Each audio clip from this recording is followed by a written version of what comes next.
es que tendría que haber un cuarto autor que se llama George MacDonald, pero al cual no he podido, no he podido hincarle el diente de manera suficientemente, por decirlo así, académica o científica, como para incluirlo, pero yo diría que George MacDonald es mi próxima inclusión en este trío, como para que sea ya completo el grupo, ¿no? Y queden cuatro. La presentación de hoy día va a tener, como es el inicio de un curso, quiero hacer como una especie de marco conceptual, nada muy académico, ni muy pesado, ni nada por el estilo, sino que sencillamente explicar desde qué punto de vista vamos a referirnos a los autores. Y después, bueno, voy a hablar un poquito de Luis hoy día. ¿Se escucha mal? ¿Se escucha Sebastián, mal, Juan Francisco? sí, eso mismo te iba a ¿Sí? comentar. Si es posible, en este caso, eventualmente incorporar ahí algún audífono u otro audífono o eventualmente sacar los Estoy, audífonos estoy con eventualmente. los, estoy con los audífonos, que a ver, espera un poquito. A ver si puedo acercarme a la señal. Ujú. Pues estoy, a ver si eso mejora en algo. Está un poco mejor, ¿no? Es un A tema de ver, volumen. A sí, ver, eventualmente puede que sea el volumen. déjenme ver si puedo corregir eso. Ahí en todo caso Eh, se escucha bien, ¿eh? Lo último que señalaste se escucha bastante bien. ¿Ahora se escucha mejor? Sí, tal vez sea el tema de la direccionalidad de la voz respecto del micrófono eventualmente que se genera esa saturación. Pero ahí Ya, se escucha bien, sí. pero ahora se está escuchando bien. Sí, muchas gracias. Sí, Francisco dice que no escucha. Pero Francisco no me escucha a mí o a nadie. Sí, ahora se escucha perfecto, Sebastián. Ahí también Ya, por lo que señalan los perfecto. asistentes. Muchas gracias a ellos igualmente.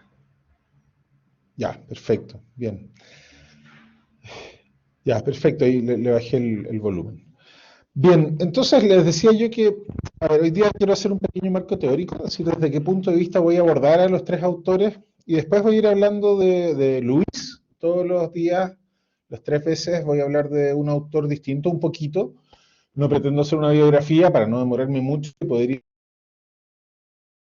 Me parece importante conversar un poco sobre el autor y finalmente, finalmente nos vamos a dedicar al tema de la amistad. En los tres autores, si bien Luis es el que la encara más directamente, ¿no? El que se hace cargo del tema, no solamente en un libro que tiene que se llama Los Cuatro Amores, en el cual escribe un capítulo sobre la amistad, sino que también en otras instancias. Entonces, ese es el orden de la cosa. Primero voy a hacer un pequeño marco teórico. Voy a decir algunas cosas respecto a la relación entre este tipo de temas, que podría uno pensar que son más bien filosóficos, y los poetas, ¿ya?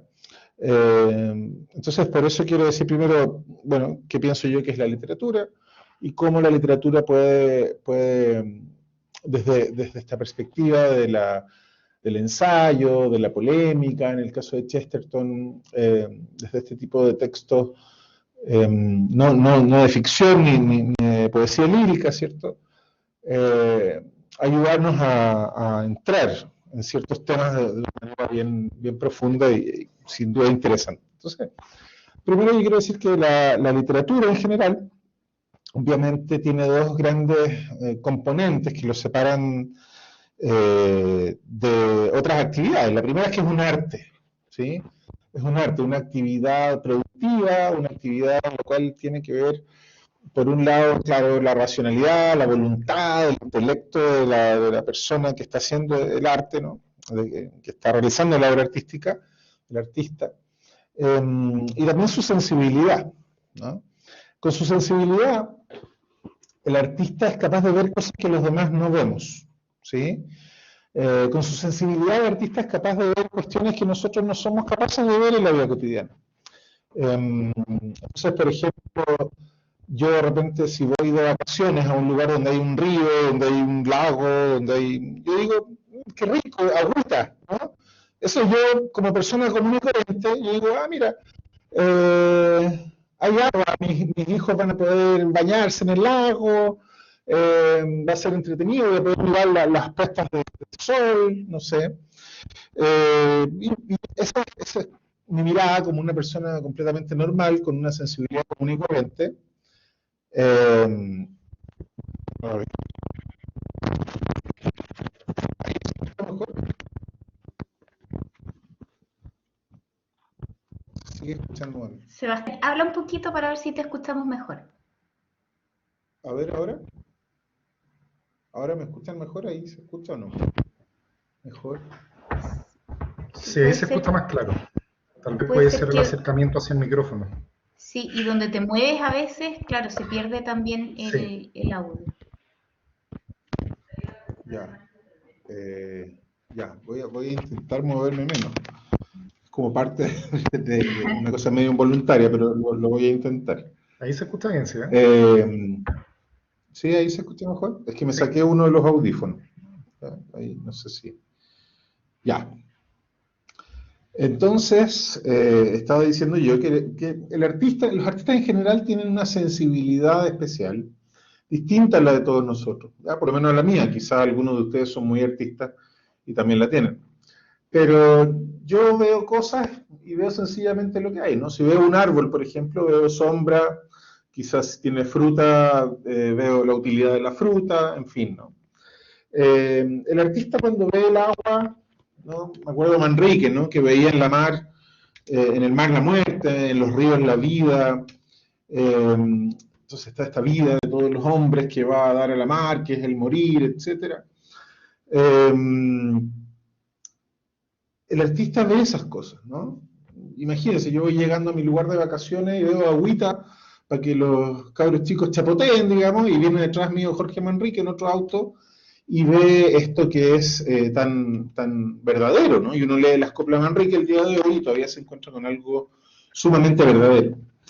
Lo mismo, ¿no? El árbol, uno puede ver sencillamente sombra y alguien puede ver ahí, qué sé yo, la familia, la sociedad, la historia, qué sé yo, cuántas cosas en ese árbol, ¿no? Y esas relaciones que normalmente a todos nos están veladas, resplandecen en la obra del artista. Entonces, para que esas relaciones, esa interioridad que tiene el artista, toda esa verdad que él es capaz de captar con su sensibilidad y que nosotros no, entonces, él para poder entregar eso a través de una obra tiene que tener unas habilidades técnicas. Perdón, ¿se escucha bien o no? ¿Ahora se está escuchando bien? ¿Sí? ¿Sí? Ya, perfecto. Entonces, tiene que tener unas habilidades técnicas. Entonces acá entra, además de la sensibilidad que puede tener el artista, obviamente su talento y su conocimiento técnico, ¿ya? Su talento para el arte en particular en el cual él esté expresando las cosas y su conocimiento técnico de ese arte que se puede ir mejorando, ¿ya? Vasily Kandinsky siempre era un defensor de esas dos cosas, ¿no? Que el artista tenía que tener algo dentro, una verdad que quisiera expresar, por un lado, y por otro lado la responsabilidad de mejorar constantemente la técnica en su propio arte para poder expresar esa verdad de la mejor forma posible.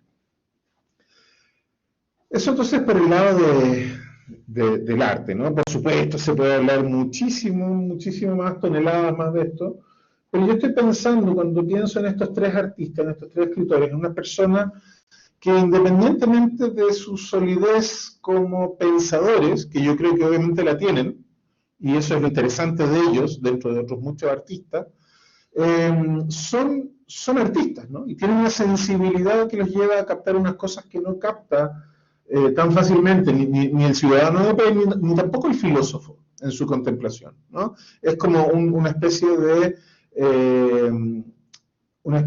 potencia distinta a la sensibilidad del artista que le permite conocer las cosas de otra manera. Entonces nos vamos a fijar en esa manera.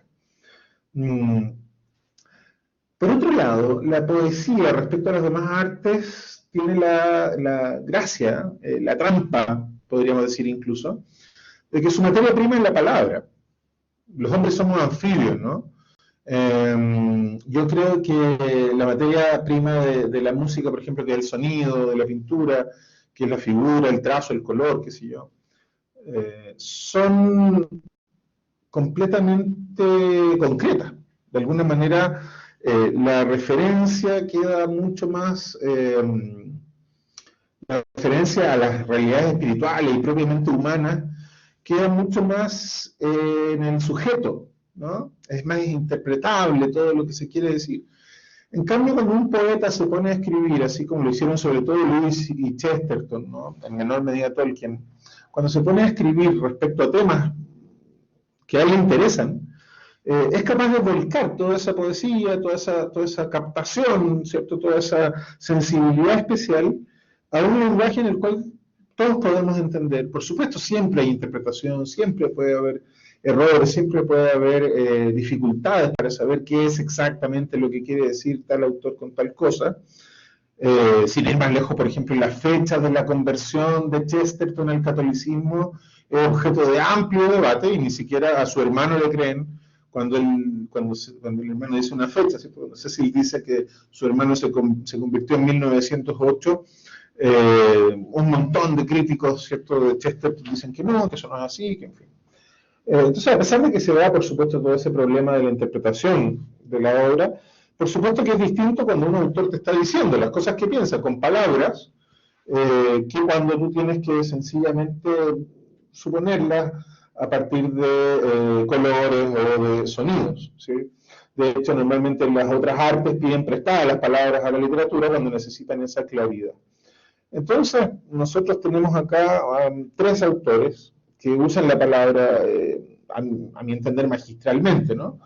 Y que nos van a mostrar, nos van a hablar de algunos temas que son profundamente humanos, ¿sí? Algunos temas que son temas que le importan a todas las personas. A eso me refiero cuando hablo de temas profundamente humanos, me refiero a temas que están presentes de una manera significativa en la vida de todo el mundo, de toda la gente, ¿sí? Aunque algunos probablemente nunca piensan en eso es indiferente.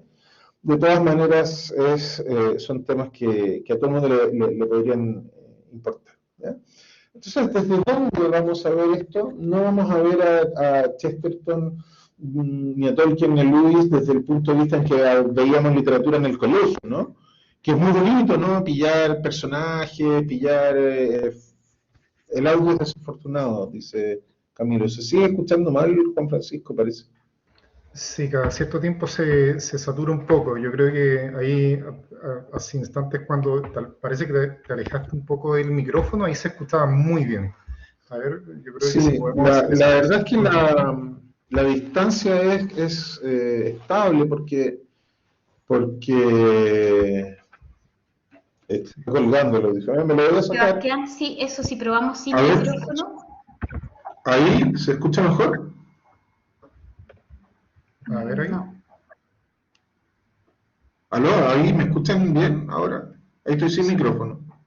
Sí, ahí se escucha similar, No, fíjate. sí, se escucha igual más o menos, sí.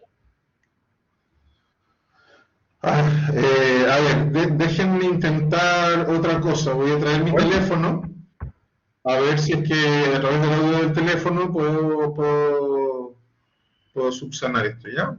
Bueno, perfecto.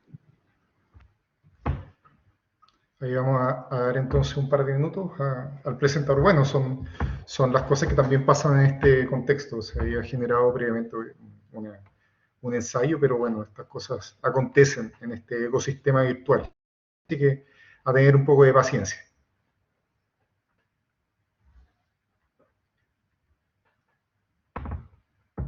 Vamos a dar ahí un par de minutos a nuestro expositor para que se pueda subsanar este requerimiento de audio que tenemos.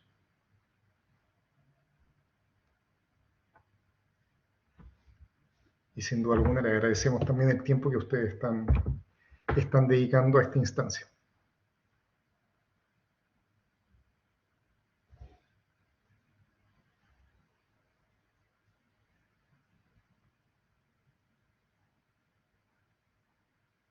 Sí, efectivamente, Ana, es un tema bastante interesante y así que vale la pena ahí el cultivo, ¿verdad?, de la paciencia que podamos tener en esta instancia. Muchas gracias. Sí, efectivamente, estas cosas estas cosas suceden con bastante cotidianidad en la actualidad.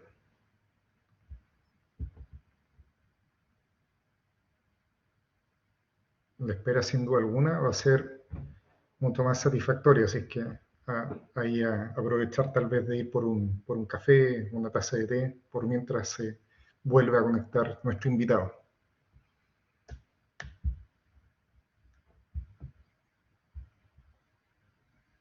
Y aprovechar también de comentarles o recordarles nuevamente, ¿verdad?, que ante cualquier pregunta que vaya surgiendo, ¿verdad?, se encuentra el chat habilitado, se encuentra también ahí la mano para que puedan realizar también sus preguntas en el transcurso y se vaya generando, ¿verdad?, esta bidireccionalidad en la presentación de esta aula que tenemos en esta oportunidad.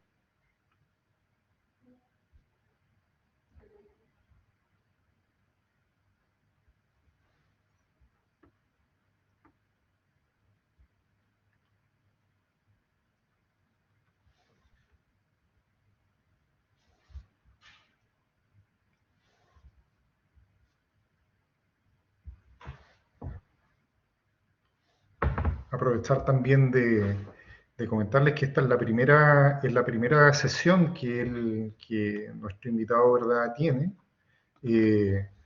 Recordar, ¿verdad?, aprovechando estos minutos, que la próxima va a ser el día 20 de julio a las 18 horas, el día 27 de julio también a las 18 horas. Esto forma parte de este programa, ¿verdad?, conjunto entre la Academia de Humanidades y también el área de formación integral, dentro de lo que son los planes de extensión. Así es que ahí también nosotros vamos a estar entregando la información a todos ustedes a través de los canales institucionales para que también, ¿verdad?, se vayan informando y puedan ir participando próximamente en este ciclo y en las próximas también, los próximos ciclos de charlas que se van a realizar ya a partir, ¿verdad?, de lo que es el segundo semestre del presente año. Bien, quizá comentarles que hay una pregunta y cómo nació la iniciativa de dar esta charla. Nosotros trabajamos en conjunto, Formación Integral trabaja en conjunto también con la Academia de Humanidades y siempre estamos pensando en algunas iniciativas o experiencias también que son extracurriculares que podamos realizar. Y en esta instancia, en el fondo se nos ocurrió el poder hacer algo en conjunto y orientado también a estos tres autores que son tan famosos y que de alguna manera también nos han entregado tanto. Ya desde Formación Integral nosotros siempre estamos realizando ciertas actividades, hemos hecho algunos talleres de lectura, de literatura, de música, y es por eso que a través también de la formación de nuestro sello y de nuestros valores institucionales, nosotros queremos entregar también ciertos aspectos que van relacionados con humanidades y cultura, ¿ya? Y que tienen un sentido también para nuestros estudiantes y para todos los participantes que están hoy día con nosotros acompañándonos. Si está Pablo por ahí, también puede quizá explicarnos un poquito desde la Academia de Humanidades por qué es importante esta actividad. O ya tenemos a Sebastián de vuelta. Yo sí, eso quería decir, que si quieren... ¿Se escucha bien ahora? Sí, ahora se escucha súper bien. Ahora sí. Ya, perfecto. Oiga, les quiero pedir 1000 disculpas a todos los asistentes por esos problemas técnicos. Bueno, eso. La charla. Bien. Bueno, sigamos entonces. Estaba diciendo yo que, no sé si se escucha bien ahora, ¿sí? Estaba diciendo que vamos a ver entonces a estos tres autores, no tanto como si fueran sencillamente filósofos, porque no lo son realmente, ¿no? Eso nos conduciría a un callejón sin salida, sino que como poetas, que tienen, pensando respecto a estos temas, unas inquietudes y una sensibilidad y unas percepciones bastante poco comunes, bastante iluminadoras y que presentan también de una forma que es bella, ¿no? Que es admirable, en la cual relucen estas verdades que ellos descubren, ¿sí?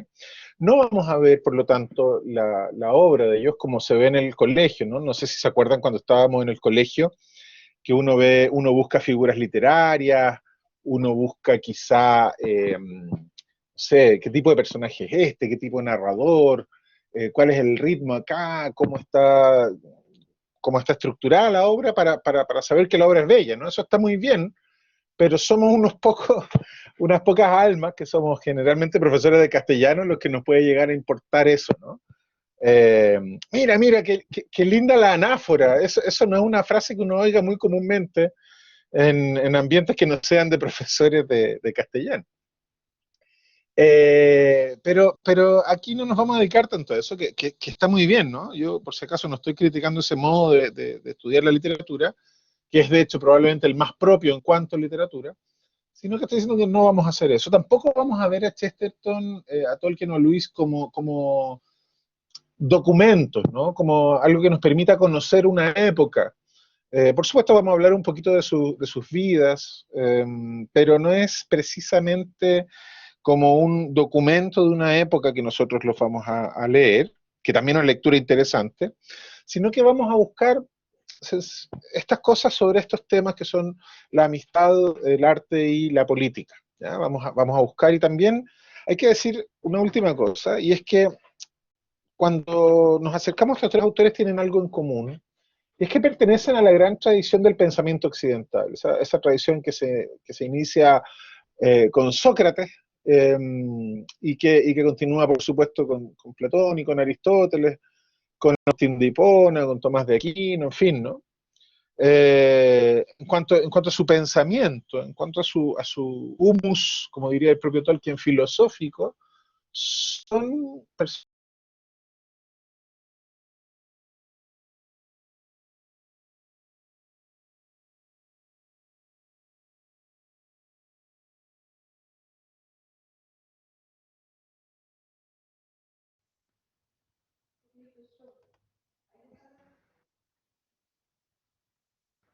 Sebastián, no te estamos escuchando. Algo pasó con tu celular, parece.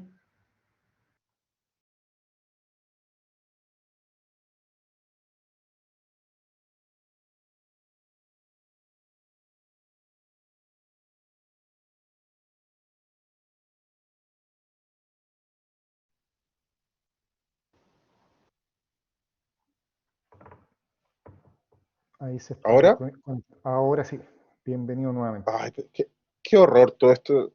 Sí. No, no te preocupes, Fíjense no que te hago preocupes. clases todo el semestre online, obviamente, hace 3 semestres ya, y la primera vez que tengo tantos problemas por dentro. No, no te preocupes, no hay problema. Estas cosas efectivamente pasan, así que no hay inconveniente. Ya, bueno, disculpen. Gracias igual, no, No sé gracias igual por la hasta preocupación. dónde se alcanzó a escuchar, Pablo, hasta dónde se puede escuchar, o Juan Francisco, Eh,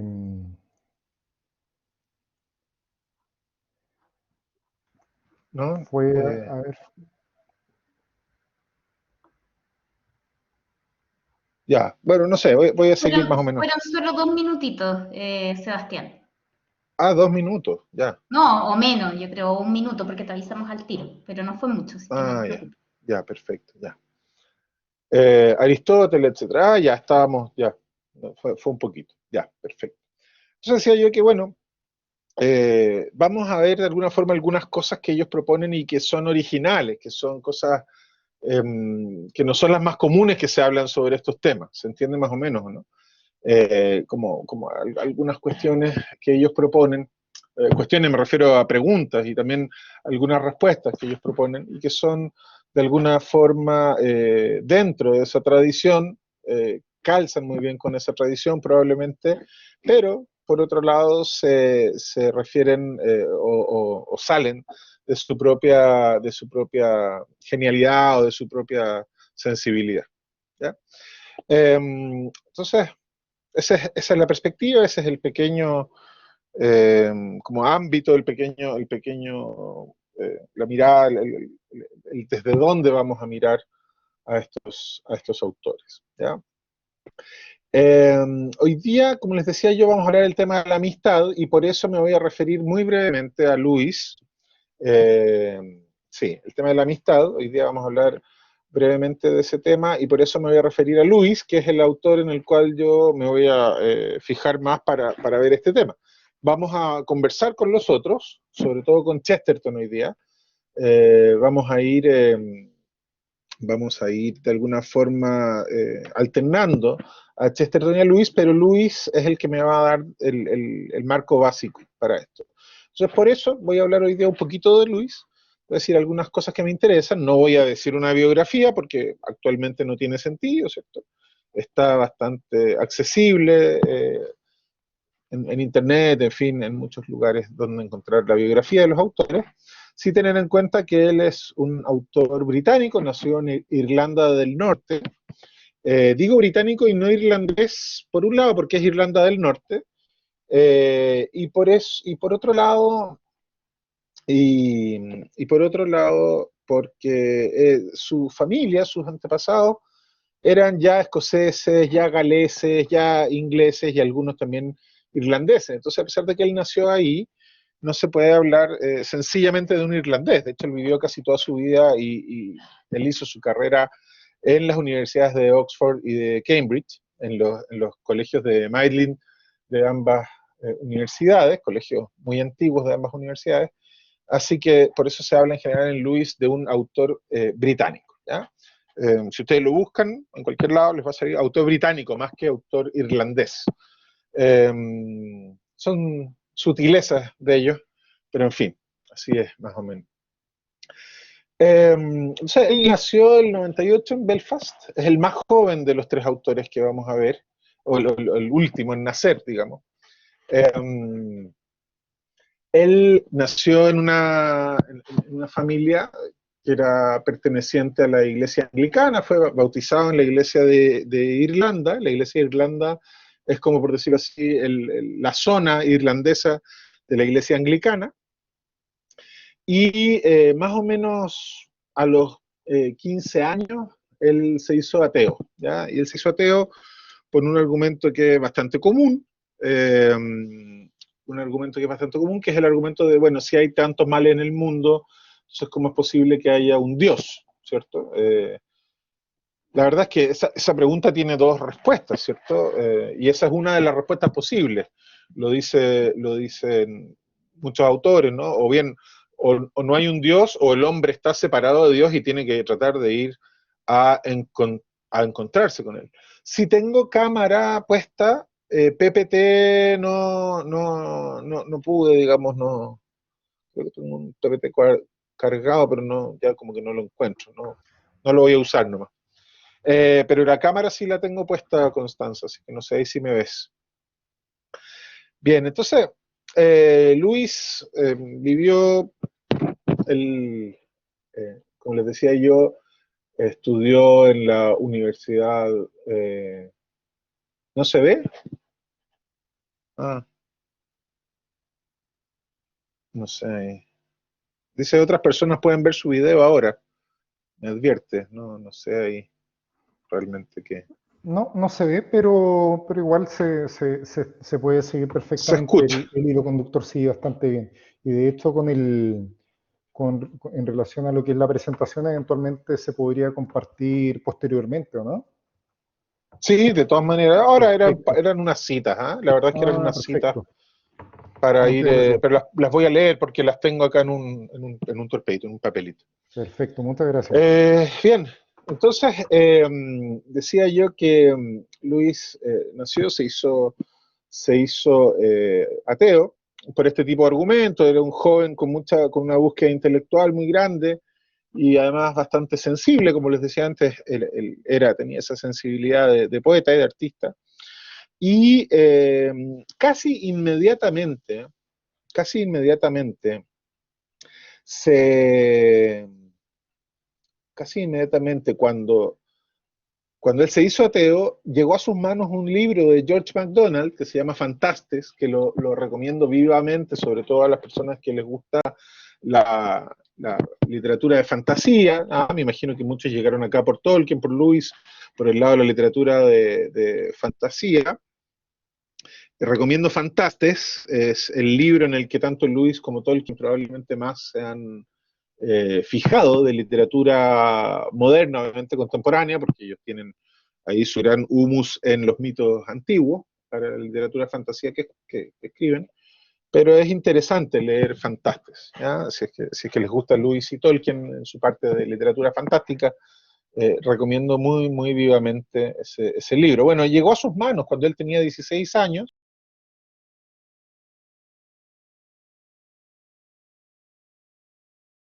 Él dice, yo cuando me llegó ese libro a las manos en una estación de trenes, ¿no? Yo empecé mi camino de conversión, ¿sí?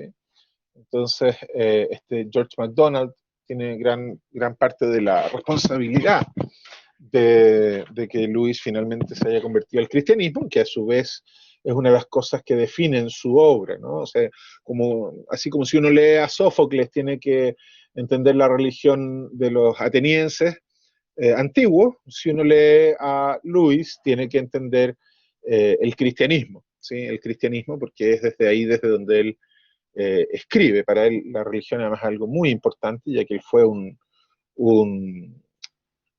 digamos así, un teólogo laico, dicen los ingleses, alguien que se interesó mucho por los temas de teología sin tener una formación formal académica en eso. Bien, entonces Lewis se convierte en gran medida por el influjo de MacDonald, en gran medida también por el influjo de Chesterton. Él leyó un libro de apologética, digamos, de Chesterton que se llama El hombre eterno, que ya lo vamos a comentar un poco más, que así como ortodoxia es su propio camino interior, el hombre eterno es como el camino de la civilización respecto a la fe y a la cultura, ¿no? Y a la libertad, etc. Leyó El hombre eterno, leyó este libro de George MacDonald mucho antes y conoció a Tolkien, ¿no? Conoció a Tolkien, se hicieron muy amigos, ellos eran muy, muy amigos, compartían, por supuesto, muchas.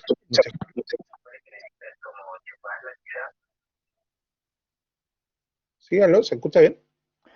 Sí, ahí sí, se escucha bastante Ya. bien. Sí, había un usuario que tenía ahí su micrófono prendido y se acopló brevemente, muy poco. Muchas gracias. Ya, perfecto, gracias. Entonces, decía yo que entonces Luis se convierte, él en todo este proceso se había hecho profesor de filología, el primero hizo, digamos, su primera especialidad fue la filología clásica, y después se hizo medievalista, que fue su gran especialidad. Él conoció mucho entonces a los clásicos griegos y romanos, y después toda la tradición medieval. Y en esto él, haciendo clases en la universidad, él además era alguien que tenía esta búsqueda espiritual, y finalmente se convierte al cristianismo, ¿no? Según muchas personas, eh, bueno, Tolkien no estaba tan contento porque no se convirtió al catolicismo, sino que se convirtió al anglicanismo, ¿no? A la Iglesia de Inglaterra. Pero de todas formas con gran afinidad a la ortodoxia cristiana y al cristianismo en términos muy generales. Luis, finalmente, hay que decir que una parte muy importante de su vida, además de la literatura y la vida universitaria y su vida con sus amigos, este grupo de amigos que se llamaba los Inklings, fue Joy Davidman, ¿cierto? Que fue su mujer, fue su amiga primero fue su admiradora, ella era una estadounidense, socialista, atea, estaba casada, tenía 2 hijos, ¿no? Finalmente se divorció, ella estaba casada solo por el civil, se divorció por el civil, se fue a conocerlo en Inglaterra, se casaron, y ella finalmente murió. Sí, sí, es cierto lo que tú dices, lo que pasa es que el término conversión es, eh, es un término análogo, ¿no? Por un lado, uno puede decir que solo se podría convertir, no sé, un musulmán, por decirlo así. Por otro lado, obviamente, alguien que ya ha sido bautizado, pero que ha perdido la fe, o que sea alejado de la iglesia, se puede convertir, ¿sí? Entonces, en ese sentido se usa el término acá, más que en un sentido de venir de otra tradición y entrar en esta nueva tradición, ¿sí? Él se declaraba ateo y él mismo dice, él habla de su conversión, ¿no? Él dice que estaba solo un día en el Magdalen College, ¿cierto? En su pieza y que en un momento supo sencillamente que ya esta conversión, que tenía un camino intelectual, había sucedido finalmente y que ahora era una cosa religiosa, ¿no? Él tiene muy clara la fecha, yo en este momento no la tengo anotada, ¿no? Pero es algo por ahí por 1926, una noche en el Magdalen College que él se convierte. Y como te digo, él usa esa palabra, entonces no lo considero redundante, si bien es cierto que es una palabra análoga, ¿no? Análoga, hay una cierta ambigüedad ahí en el sentido, uno podría decir, uno podría pensar, bueno, hay que ser de otra tradición para convertirse, siendo que él era bautizado desde chico anglicano en la iglesia de Irlanda, porque dice que se convirtió, no, es precisamente porque él lo percibe así y es algo que se usa mucho también. Una persona puede tener muchas conversiones en su vida, ¿no? ¿Y por qué estoy hablando tanto de la vida religiosa de Luis? Porque obviamente eso tiene mucho que ver con su obra, ¿ya? No es sencillamente, no sé, no estoy haciendo una catequesis a partir de eso, sino que sencillamente es porque él escribió en gran medida apología del cristianismo y sus obras literarias tienen que ver con la defensa de una cultura occidental y de una religión cristiana que él veía bueno defender y que él veía bueno también enseñar, mostrar, ¿ya? Bueno, entonces esta señora Davidman y él tuvieron problemas para casarse.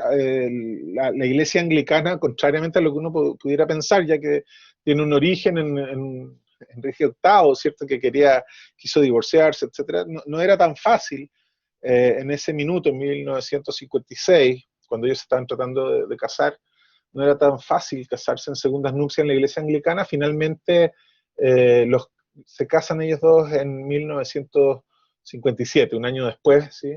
Los casa un cura amigo, un cura anglicano amigo, y ella muere muy poquito tiempo después, en 1960. Y bueno, y Luis muere poco tiempo después también, bastante joven, a los 65, 66 años, en 1960.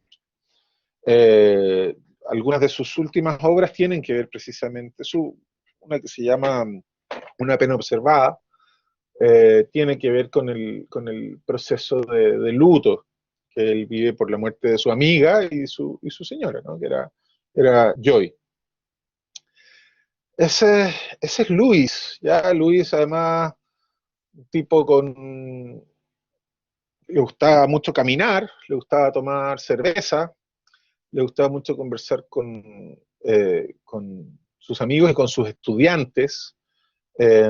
Su grupo de amigos tenía, por ejemplo, gente mucho más joven, ¿no?, que ellos, como el mismo hijo de Tolkien, Christopher, ¿no?, que pertenecía a los Inklings y que iba normalmente para allá. Y tenían algunos, uno se lo imagina como gente muy acartonada, ¿no? Uno se imagina Oxford, y probablemente lo eran en cierto sentido, pero también recibían a unos tipos de todo tipo, ¿no?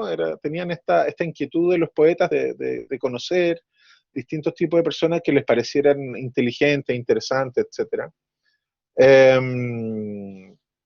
Como por ejemplo Roy Campbell, ¿no? Roy Campbell, el gran poeta modernista inglés, fue a los Inklings en varias ocasiones como invitado y fue amigo de Lewis y de Tolkien, ¿ya?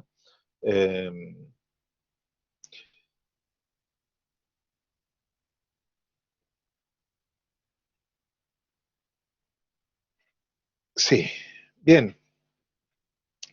Ahora entonces, sí, vamos a hablar de la amistad, ¿sí? Vamos, como decíamos, vamos a empezar con el tema, ¿no? Con lo que nos convoca definitivamente, que es el tema de la amistad. Primero hay que decir que Luis está siempre pensando en algunos términos aristotélicos, ¿ya? Los que conozcan un poquito a Aristóteles los van a reconocer, los demás no es necesario que lo estemos recalcando, pero tengan en cuenta eso, que Luis está siempre pensando en términos aristotélicos para sumarse a veces y otras veces para hacer algunas sutiles diferencias con las teorías del gran filósofo antiguo. ¿Sí?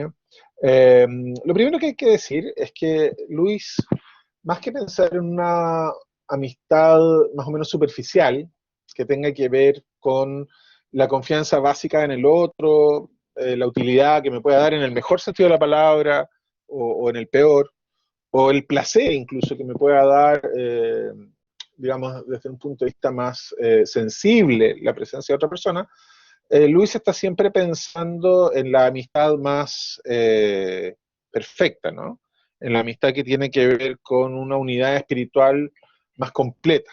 Eh, el, el tema de la amistad en cuanto a confianza básica en el otro, incluso una alianza que uno podría tener con el otro, la amistad en ese sentido no es algo que le interese tanto a Lewis, aunque está bien tratado en sus obras de ficción, ¿no? Así como en las de Tolkien y también en las de Chesterton. En el fondo, todos ellos tienen claro que es necesaria la amistad en su sentido más amplio, como que los hombres en el fondo deben ser amigos para poder vivir en sociedad, ¿no? Eh, Cuando nosotros vemos personajes traidores en las obras de Chesterton, de Tolkien o de Lewis, personajes que son desleales, personajes que son detestables por esos mismos motivos, vemos que son de alguna manera pequeños villanos, ¿sí? Pequeños villanos que son capaces de esas traiciones en sus obras, ¿ya? Por ejemplo, en el caso de Tolkien, que es donde se ve muy bien, podemos hablar de Grima, Lengua de Serpiente, o del mismo Gollum, ¿se acuerdan? No sé si leyeron las obras de Tolkien o por lo menos vieron sus películas. Es imposible que haya sociedad finalmente con esas personas con las que no hay una confianza básica, una amistad en ese sentido más amplio. Pero no es a esa amistad a la que se refiere, sino que Luis está pensando más bien en la relación más íntima que uno puede tener con una persona, Edmund. Pero Edmund después logra avanzar, ¿sí? Y llega finalmente a tener esa confianza con sus hermanos y con los demás personajes de Narnia, pienso yo, ¿no? Pero efectivamente, Edmund al comienzo sería un poco esa desconfianza, ¿no? Un ejemplo ahí de cómo se está tratando eso. Entonces, lo primero que establece Lewis es que la amistad es innecesaria, ¿ya? Dice Lewis, la amistad es innecesaria, aquí lo estoy citando textualmente, la amistad es innecesaria, tal como la filosofía, tal como el arte, no tiene ningún valor de supervivencia, más bien es una de esas cosas que le da valor a la supervivencia. Dígame, Carlos Eduardo Peña Zamora.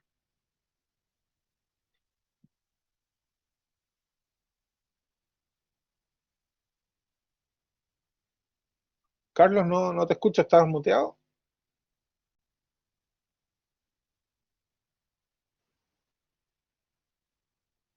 ¿Aló? ¿Me escuchan a mí? Sí, Sebastián se escucha. Yo creo que quizás fue error que apretó quizás Ah, las ya, manitos. Sí. ya, perfecto, de acuerdo. Entonces, lo primero que queremos decir es que la amistad es innecesaria, ¿ya? Esto es bien interesante porque Luis hace ver que en nuestra época, donde hay un materialismo, un cierto también utilitarismo, entendido en su sentido más amplio, ¿no? Eh, los amores tienen que tener como una especie de justificación biológica. Entonces se ve con muy buena cara el amor de afecto entre una madre y un hijo, ¿cierto? El amor filial, el amor de hermanos, el amor de tribu, ¿no? Que tiene una cierta necesidad el hombre de tenerlo para poder sobrevivir. Se ve también el amor erótico como algo muy importante, muy necesario, porque obviamente tiene que ver con la supervivencia de la especie, tiene como ese certificado, dice, ese pasaporte, dice Luis, de amor biológico, pero la amistad aparentemente no tiene ninguna relación con la supervivencia, ¿ya? Y aquí entonces Luis dice, bueno, esto la verdad es que, claro, es así. La amistad sencillamente es una de las cosas que le da valor a sobrevivir. Es una de las cosas que le da valor a la vida el tener amistad, ¿cierto? Y en ese sentido, en ese mismo sentido, dice Luis también citándolo textualmente, el valor de la supervivencia y el valor de la civilización coinciden en ciertas épocas y no en otras épocas, ¿no?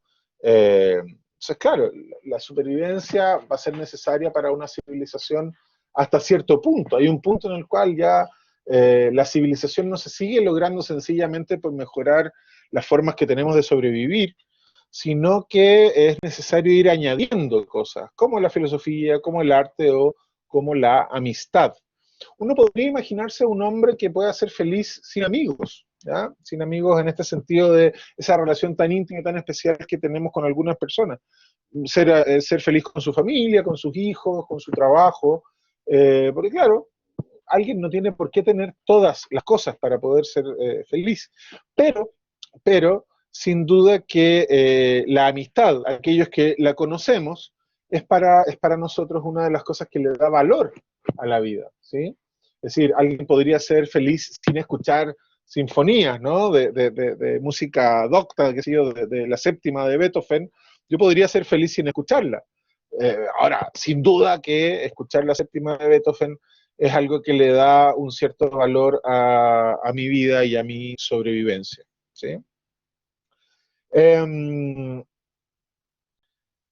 la amistad, entonces, como es innecesaria, no da origen a unos vínculos de deber, ¿ya? Luis se preocupa mucho de mostrar que la amistad es muy libre. Nadie está obligado a ser amigo de otro, ¿sí? Nadie está obligado a ser amigo de otro, porque no hay una dependencia, no hay una obligación, ¿sí? Yo estoy obligado a ser papá de mis hijos, hay una obligación, porque ellos dependen de mí, pero nadie está obligado verdaderamente a ser amigo de otra persona, ¿ya? No sé si les pasó alguna vez que tenían a cierta edad, cuando tenían ciertos intereses, algún amigo y después pasó esa edad. Por ejemplo, yo me acuerdo cuando uno estaba en el colegio, más o menos a los 14 años, la gente se hacía más o menos amiga de los que tenían el mismo permiso. Fíjense la cosa extrínseca. ¿Ah? Tiene el mismo permiso que yo. Lo dejan llegar a la misma hora en la noche si voy a salir a algún lado y lo dejan ir a los mismos lugares. ¿Ah? Podemos ir a fiestas. Si el resto del curso todavía no lo deja y a mí sí. Entonces me hacía amigo de esa persona que tenía los mismos permisos que yo. Fíjense la cosa extrínseca. Y bueno, me hago muy amigo de esa persona quizás. Pero después, la verdad es que empiezo a tener otros intereses, otras inquietudes, me empiezan a gustar otras cosas, y en base a eso voy construyendo otra personalidad, que no tiene que ver solamente con esas cosas tan básicas, y ya no soy tan amigo de esa persona que era tan amigo en el colegio. Y bueno, queda el afecto, ¿ya? Si uno se fija, muchos de estos amigos que uno tenía a esa edad son como hermanos, prácticamente uno los ve y no los ha visto en unos años y por decirlo así, la cercanía, la familiaridad es la misma, pero la verdad es que tampoco es que uno tenga quizás tantas cosas que conversar. Se empieza a acordar de lo que pasaba en esa época, ¿no? Y uno va haciendo nuevos amigos y esos nuevos amigos, por supuesto, que tienen que ver con los intereses que uno tiene. ¿Ya? Luis dice que ¿qué es lo que atrae a unos amigos? Es que ven la misma verdad, ¿cierto? Perdón, antes de seguir, Tolkien se refiere interminablemente a ese afecto que da origen a esa lealtad casi ilimitada, ¿no? Es uno de los más comunes motivos de su obra, esta lealtad, este afecto que permanece sin ninguna alteración entre personajes muy disímiles, entre personajes que ya no tienen quizás tanto que ver. Si uno piensa, por ejemplo, en la lealtad entre Sam y Frodo, ¿no? Son lealtades que tienen que ver con ese afecto casi familiar, ¿sí? O más que familiar incluso.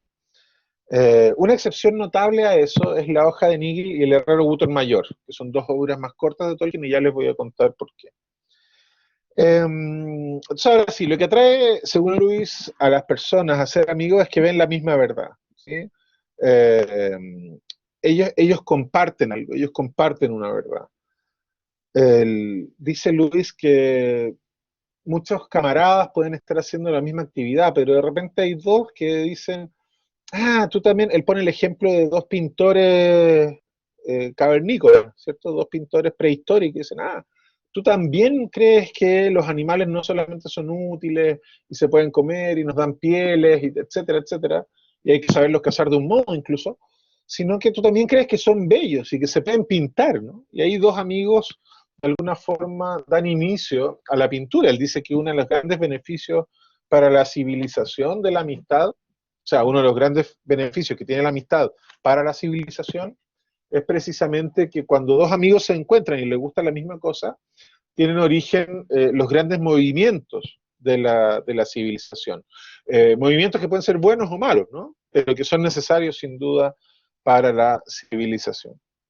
Él pone ahí el ejemplo, él dice, mire, probablemente el movimiento de Oxford, el movimiento al que perteneció el cardenal Newman, y el comunismo partieron de la misma manera, ¿cierto? Con dos personas que vieron la misma cosa, que consideraban la misma cosa como verdadera y que les importaba tanto que se unían en torno a eso. Entonces Luis pone mucho énfasis en ese elemento, ¿no? Para ser amigo de alguien hay que compartir una verdad, no basta el afecto, no basta el afecto, sino que hay que compartir una verdad e ir a por ella, ¿sí? Luis pone la imagen de dos amigos que van hombro con hombro caminando hacia el horizonte. Así como la imagen del amor erótico es los dos amantes que se miran y se contemplan el uno al otro, la imagen de la amistad son los dos amigos que van hacia el horizonte y que comparten y que contemplan la misma verdad. ¿Sí? Él también dice que esa imagen tiene algunos límites, obviamente. Los amigos llegan a conocerse y a ser capaces de alguna forma conocer el valor uno de los demás, pero dice que esa es la imagen inicial, por lo menos, de la amistad, ver la misma verdad. ¿Sí? Ahí Chesterton disiente un poco, si quieren ustedes, porque dice Chesterton la siguiente cita, ya esta era la que les quería mostrar, o una de las que les quería mostrar, porque es más larga, así que la voy a leer lentamente para que la escuchen, ¿no? Esto está en el capítulo 3 de Lo que está mal en el mundo. La traducción es un poco libre, es mía, pero espero que se entienda. No es toda...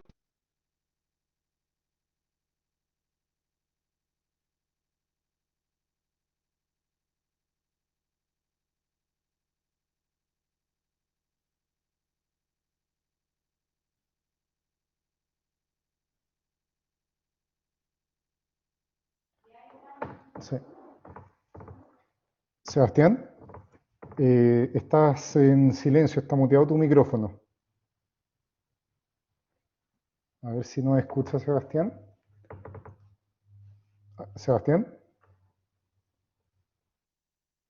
está muteado tu micrófono, al parecer, no se escucha.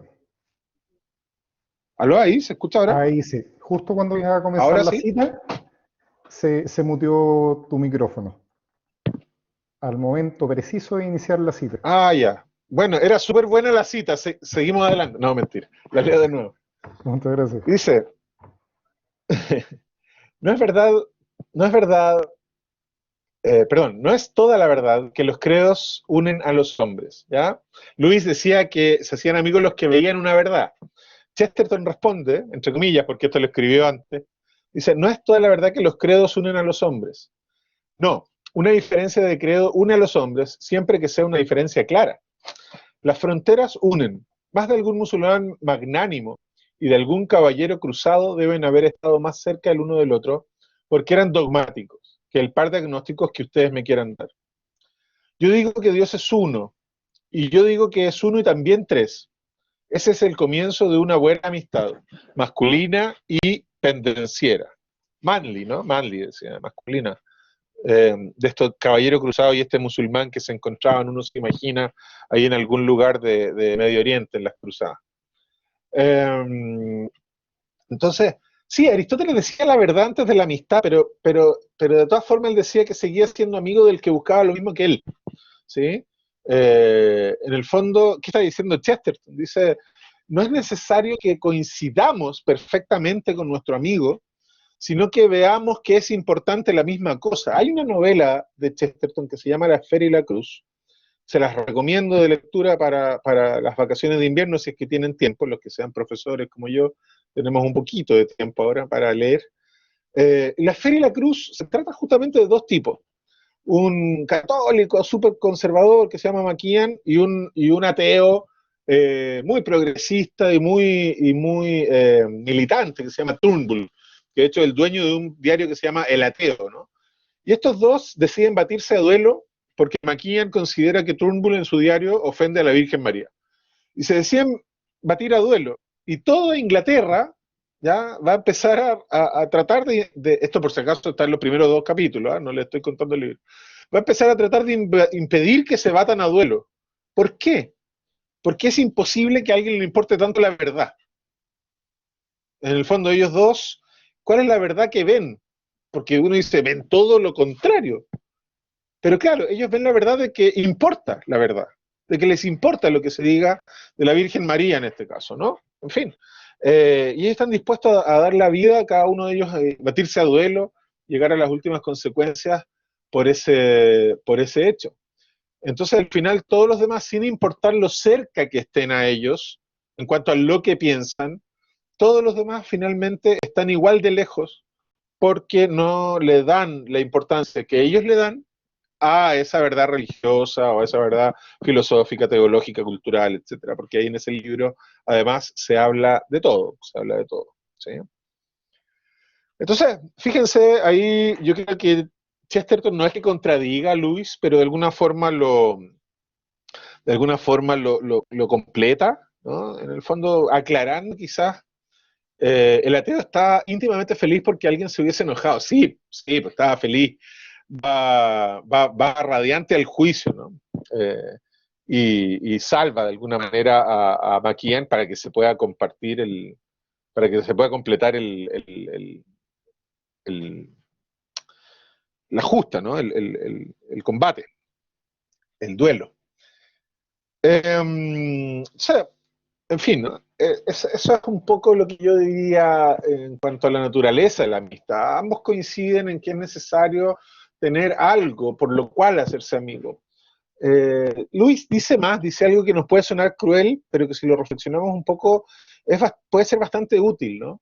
Puede ser bastante iluminador para cierto tipo de psicología. Dice, las personas que lo que quieren es tener amigos, las personas que lo que quieren es tener amigos, es muy difícil que consigan un amigo. Probablemente consigan afecto. ¿Qué tiene que hacer alguien que quisiera tener amigos? Interesarse por algo, interesarse por una cosa brutalmente, encontrar algo que le robe el corazón. Y de pronto, en la vida, va a haber otra persona a quien la misma cosa le robe el corazón, y ahí pues vas a tener a tu amigo, ¿no? Esa persona con la que ves el mismo horizonte, esa persona con la que estás dispuesto a marchar lado a lado, hombro a hombro, hacia la verdad. Entonces, ¿cuál es, al final, para Lewis y para Chesterton, y también para Tolkien, ¿no? No tan explícitamente, pero cuál es el origen de la amistad? Es la tendencia del hombre hacia la verdad, la tendencia del hombre hacia el conocer la verdad, ¿sí? Cuando dos hombres conocen la misma verdad, entonces surge la amistad, ¿ya? Entonces, como es así, la amistad se presenta de esa forma libre que yo les decía antes. Nadie está obligado a ser amigo del otro. Por supuesto, yo voy libremente dando en la medida en que tengo un amigo, que lo quiero, que lo conozco, surge también, por supuesto, el afecto al mismo tiempo. Mi amigo al principio es solo mi amigo, después es mi hermano. ¿Cuántas veces hemos dicho eso? No es necesario tomarse un par de tragos para decir, pucha, que te quiero, un amigo, ¿no? Sino que es una cosa que nos brota del corazón después de conocerlo mucho tiempo. Y eso, obviamente, es algo que uno libremente va dando. No es como la relación entre el padre y el hijo, ¿no? Que es una relación de mucho amor, pero en la cual hay una obligación, tanto del hijo al padre como del padre al hijo. Aquí se trata de algo libérrimo, ¿cierto? Total, completamente libre la amistad, porque nadie me está obligando y nadie me puede exigir eh, la amistad. Fíjense que por eso es tan extraño, ¿no?, cuando hay amigos celosos. Uno puede detectar una amistad que sea un poco raro porque un amigo es demasiado celoso, ¿eh? ¿Cómo puede ser que te estés juntando con esos otros? ¿No? Eso dice, eso dice que ahí la amistad tiene algún tipo de impureza o de imperfección, diría Luis, porque es absolutamente libre, no se puede obligar. Está casi libre de los celos, casi absolutamente libre de los celos, dice Luis. Eh, no es un amor que necesite sentirse necesario, ¿ya? Eh, hay otros tipos de amor que dice, bueno, si ya no me necesita. Yo me imagino si yo pensara, mi señora ya no me necesita, chita, eso es como terrible. Ahora si uno piensa, mi amigo no me necesita, ah, bueno, qué bien, qué bien por él, juntémonos a conversar igual, digamos. O sea, no es el punto ese, no tiene nada que ver con eso. Eh, ahora dice Luis, y acá está bastante de acuerdo también con el propio Chesterton, ¿no? Dice que una de las Chesterton lo pone, ya, voy a hablar primero, voy a decir lo que dice, después voy a poner el ejemplo que da Chesterton, que es mejor probablemente que lo que Luis. Chesterton dice que el riesgo del amor, del amor de amistad, es que genera unas cofradías cerradas, en las cuales los amigos se consideren de alguna forma mejor que el resto. Porque dice, es muy lógico admirar a los amigos. Es muy evidente que cuando uno está entre amigos se siente entre gente muy buena. El problema, dice Luis, es que esto puede llevarnos a pensar que los demás son más malos, ¿no? Que son dos cosas distintas. Conocer bien a mi amigo, quererlo mucho y saber lo bueno que es, no tiene nada que ver, dice Luis, con pensar que el resto son más malos y que son extraños a nosotros en todo sentido, ¿sí? Probablemente sean extraños en nosotros en aquella verdad que vemos. No todo el mundo tiene el mismo amor a las estampillas que Pedro y que Juan. Ahora eso no quiere decir que todo el mundo sea peor que Pedro y que Juan, ¿no? Incluso cuando la verdad sea mucho más alta que el amor a las estampillas, obviamente que los otros hombres también son hombres y no por no ser parte del grupo de amigos, entonces van a ser inferiores, etcétera. O sea, ahí obviamente está el riesgo de la soberbia y el riesgo que trae, que es hacerse impenetrable a las críticas, ¿sí? Ya sea porque somos todos virtuosos o, ojo, porque somos todos viciosos, porque también se puede hacer una amistad viciosa. Probablemente los criminales, entre ellos los círculos de criminales, no sé si han visto estas series que han salido en la televisión últimamente, que son de grupos de criminales que se organizan y hacen grandes atracos, etcétera. Probablemente son súper amigos entre ellos y se quieren mucho, ¿no? Entonces, por esto o por aquello, por la virtud o por el vicio, nos hacemos de alguna forma impenetrables al mundo exterior. Ese es el gran riesgo de la amistad, cuando hay verdadera amistad, que se basa en una verdad, es ese hacerse impenetrable, ¿no? Luis pone un gran acento en eso y además también pone un acento en que se puede basar una amistad en casi cualquier cosa. No sé si ustedes ubican un personaje de Chesterton que se llama el Padre Brown, ¿ya? En uno de los primeros cuentos del Padre Brown, que es como un curita así, muy, muy, muy poca cosa, ¿no? Un cura católico, imagínense eso en la Inglaterra de principios de siglo, que el catolicismo está medio proscrito, así, muy mal mirado. Un cura católico de pueblo que para más remate medía como 1,50 m, así, bajito, y era una mente muy sagaz para descubrir crímenes, ¿no? Para descubrir los secretos de los crímenes, para descubrir misterios. Bueno, y el padre Brown, uno de los primeros misterios que resuelve es el de un grupo de los pescadores, ¿no? En fin, lo único que tenía este grupo era que se juntaban a una cena tan cara, una vez al año, una cena tan cara, tan cara, tan cara, que nadie más podría haberla pagado. Entonces, ese era el motivo por el cual este grupo eran amigos. Entonces ahí Chesterton se está riendo un poco de la aristocracia inglesa, por un lado, que tiene que buscar cosas cada vez más extrañas como para sentirse un grupo aparte, pero por otro lado también se está riendo de esa sensación de dejar a todos los demás afuera, aunque sea por una cosa que realmente no tiene mucha importancia, ¿no? Que realmente es bastante poco central en la vida de los hombres. Bien, entonces, esa es la visión de la amistad, fíjense que es bien sencilla. Faltan decir un par de cosas, ¿no? Luis piensa que, a diferencia del amor erótico, ¿no? Que es exclusivo, la amistad siempre está buscando más amigos, eh, y que la única medida para eso es que ya no se deje entrar al círculo de amigos a algunos que no les importe la verdad que funda el círculo de amigos, ¿no? Luis dice, cuando ya queremos que la cosa crezca tanto que dejamos que entre cualquiera, sencillamente para que seamos más, entonces ahí la cosa como que se diluye. Entonces, esa diferencia es interesante, porque si bien el amor erótico, dice Luis, es exclusivo, también lo dice Chesterton, ¿no? Lo dice, fíjense, hablando de la realidad económica. Él dice, bueno, para mí un capitalista, dice él, es como alguien que defiende el matrimonio queriendo quedarse con todas las mujeres de todos nosotros, ¿no? Eso dice Chesterton. Claro, es evidente que es exclusivo el amor erótico y no es exclusivo de la misma forma el amor de amistad. Entonces, el amor de amistad nos llama a incluir, nos llama a buscar a otros que quieran la misma cosa, nos llama a de alguna forma, esa extroversión, esa participación con los demás y ese combate común, esa búsqueda común. ¿Sí? Bien, yo no sé, quería abrir ahora a preguntas, vi varios comentarios súper interesantes, pero la verdad es que les tengo que confesar que me complicó un poco los problemas técnicos del principio, quedé como un poco así apurado y como que lancé toda lo que tenía para decir. Mi idea era parar mucho más en realidad, entre medio para ver preguntas, pero ahora que ya estoy más tranquilo, por favor, conversación gratis aquí.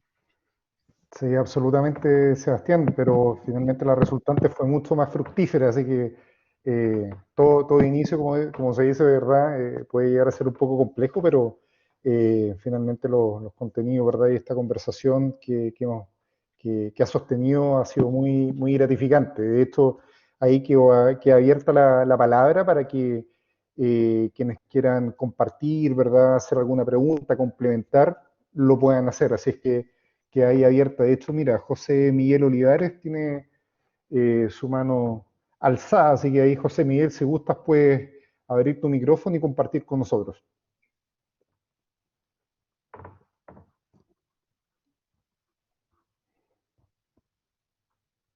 Sí, adelante, José dígame, Miguel. José Miguel. Ahí al parecer va a escribir José Miguel. Sí. Por favor, José Miguel, pregúnteme.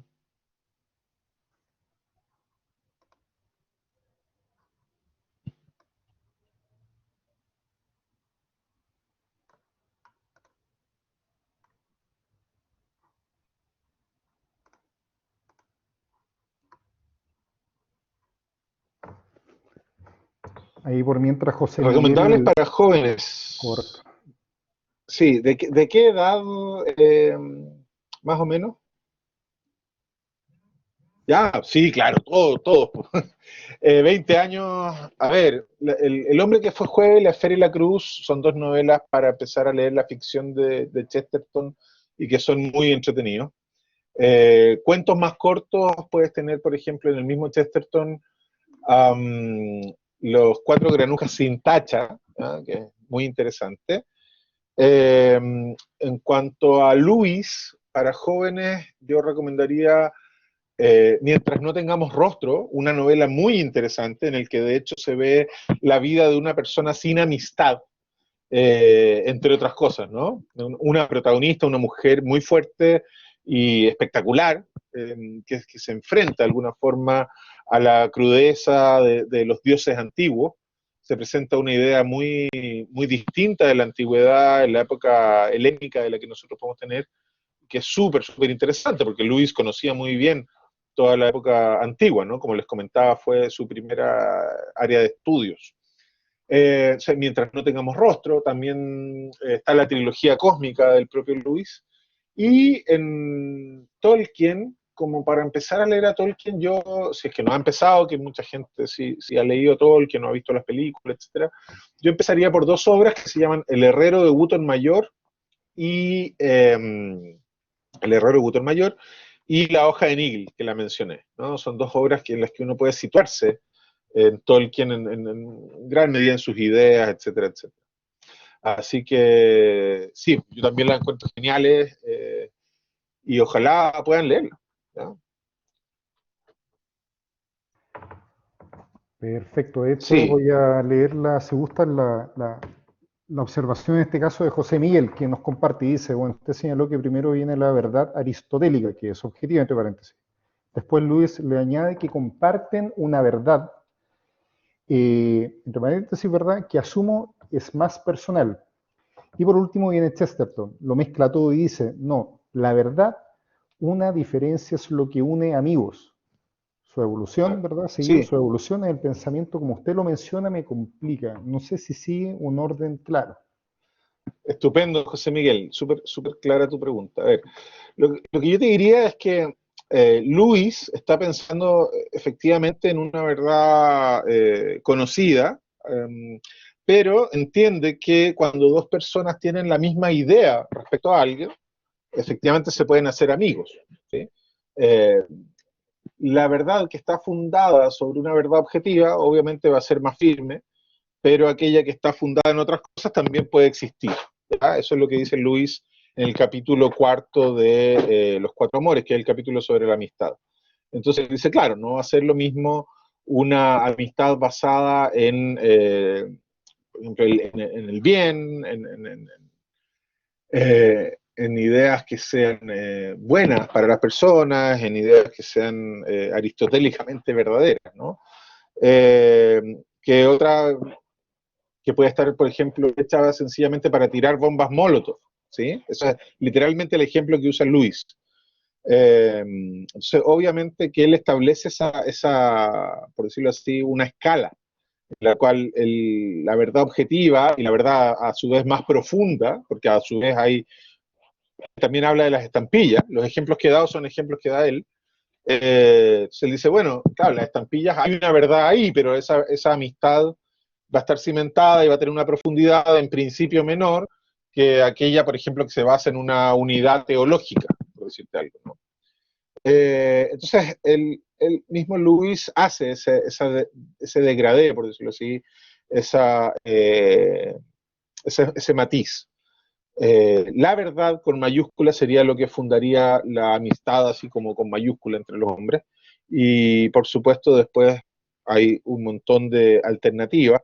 Lo importante para que puedan ser amigos, dice Luis, es que haya coincidencia, ¿sí? Y en ese sentido, una verdad más personal. Lo de Chesterton vuelve parece que fuera más allá, pero en realidad es al final más bien como lo primero. Porque lo que dice Chesterton es que si está claro que a ambos les importa la misma cosa, esa verdad que es objetiva, que a ambos les importa algo que existe y que se quiere encontrar, entonces va a permitir que seamos amigos. ¿Se entiende, no? Fondo, pensamos distinto ahora, pero los dos sabemos que uno de los dos tiene razón. Eso está diciendo Chesterton. Entonces, en el fondo, no importa tanto que pensemos ahora accidentalmente que pensemos lo mismo, sino que lo importante es que vayamos a la búsqueda de lo mismo. ¿Sí? Y si es que los dos tenemos claro que vamos a llegar a la misma cosa, entonces ese punto de arribo sería esa verdad que nos une y ese es un punto de arribo que los dos consideramos objetivo. Y tendrá que ser el de uno de los dos. ¿Se fija o no? En cambio, dos relativistas dirían, bueno, o dos subjetivistas, ¿no? Dirían, bueno, qué lindo lo tuyo, sí, qué lindo lo tuyo, pero no hay posibilidad de diálogo. Esa es la gran diferencia. Entonces, Chesterton, si se quiere, es más radical que Lewis, o por lo menos corresponde a lo primero de Lewis, ¿sí? A esa verdad objetiva. No sé si respondo, José Miguel, tu pregunta.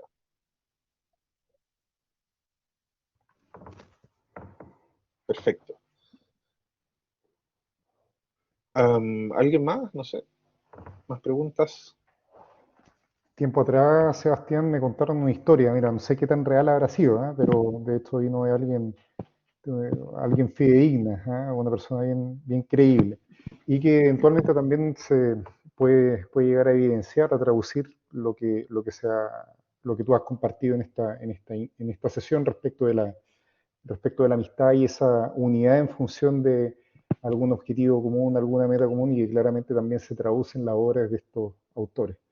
Me contaron la historia precisamente de uno de los del editor, en definitiva, de Tolkien, que bueno, era muy amigo también, efectivamente, de Tolkien, y que ellos tenían, claro, ideales de libertad, ¿verdad?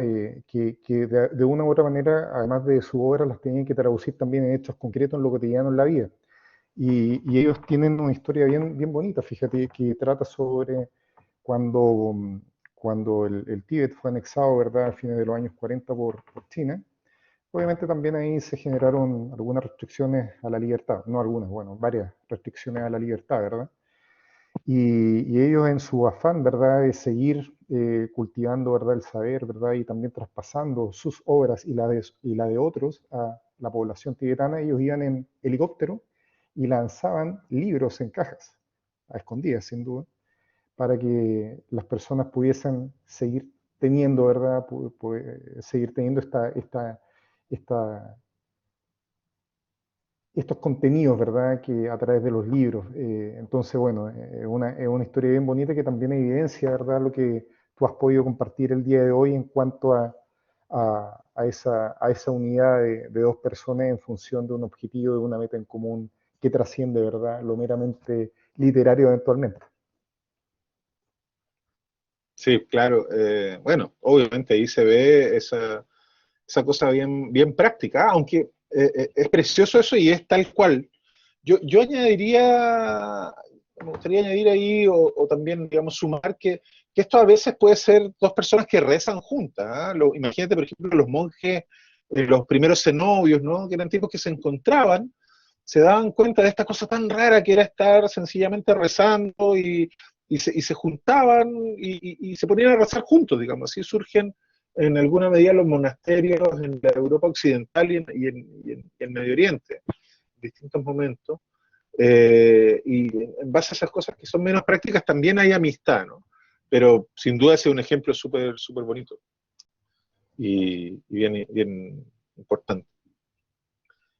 Bien, no sé, yo veo que no hay muchas más preguntas, no sé si alguien quisiera hacer alguna más. Si Ahí Renato no, estaba con la vamos así. última, parece, ahí en el chat. Sí, perfecto, Renato feliz. envía la última y dice, bueno, entonces la amistad desde Chesterton nos serviría como una herramienta que nos permitiría engendrar el verdadero conocimiento. ¿Es posible entonces que el solitario engendre desde este punto de vista un conocimiento verdaderamente profundo? Sí. A ver, esa pregunta primero tiene dos partes, ¿no? Lo primero es que yo siempre diría que no, la amistad nunca es un útil, ¿no? La amistad en principio siempre es algo a lo que se llega. Si uno se plantea la amistad como algo que tiene una utilidad para otra cosa, entonces ya de alguna forma la está corrompiendo. Se entiende más o menos, ¿no? La amistad es como la música. Uno la busca por sí misma, porque la disfruta en sí misma.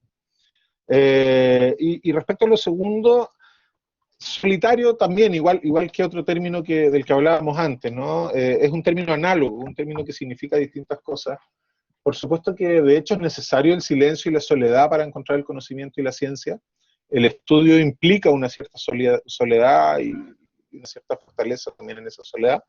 Pero siempre los esfuerzos respecto a la ciencia y el conocimiento son sociales. Ahora, el que sean sociales no necesariamente implica una amistad en el término más emotivo, pero sí por lo menos una amistad en el término de encontrar una verdad que otros han visto y trabajar hacia ella, ¿no? Un científico solitario se puede entender quizá como alguien que está solo en su laboratorio, pero es como alguien que tiene a todos los científicos detrás, desde Aristóteles hasta, no sé, hasta el que sea actualmente en su disciplina, como los gigantes, aquellos de los cuales está uno dependiendo, ¿cierto? Siento como los hombros de los gigantes en los que uno está parado.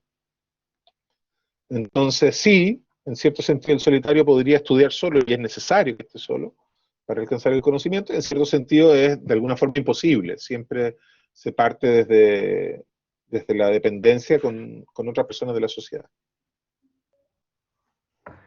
Muchísimas gracias, Sebastián, y bueno, también muchas gracias a todos los participantes, a los asistentes que nos acompañaron en esta tarde de invierno.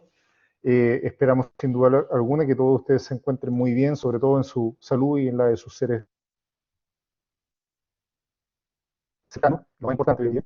Y agradecer también, obviamente, a nuestro expositor, a Sebastián, que nos introdujo en esta temática tan bonita. Así es que, sin duda alguna, que lo esperamos tal cual se mencionó previamente para la próxima sesión. Y dejo con ustedes, en este caso, a María Bernardita, que va a generar, ¿verdad?, el cierre y la despedida final.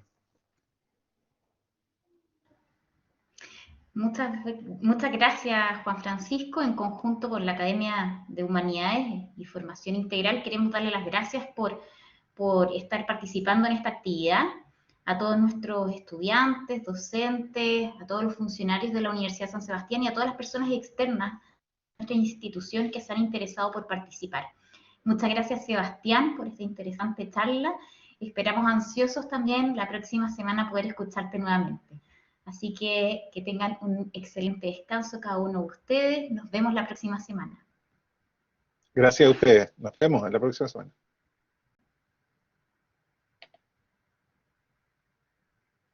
Que estén bien. Hasta luego.